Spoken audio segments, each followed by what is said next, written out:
Hello, I'm David Chaston with 90 at 9, brought to you by interest.co.nz. This week at Everything You Need to Know in 90 seconds at 9 o'clock, with news our election uncertainty is causing our credit spreads to rise. But first in the US, consumer confidence rose to a 5-month high in August as households grew increasingly upbeat about their labour market. And house prices rose further in June. Both pieces of data suggest the recent rise in consumer spending is likely to be sustained. The US is planning to raise premiums and place tighter loan limits on some borrowers in their government-guaranteed reverse mortgage program.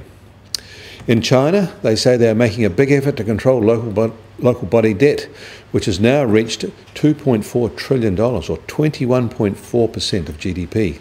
New Zealand equivalent level is 4.5% of GDP.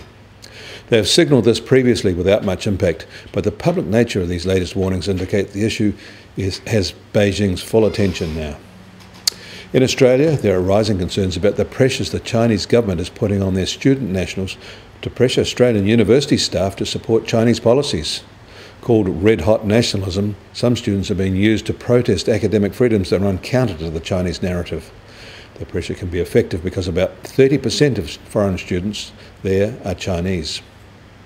In New York, the US Treasury 10-year yield is lower and now at 2.13%. It got down to 2.09% overnight, but is recovering. The New Zealand sovereign CDS spread is taking on some election risk and has risen from under 20 to almost 25 in just the past week. This has happened as most sovereign spreads have narrowed.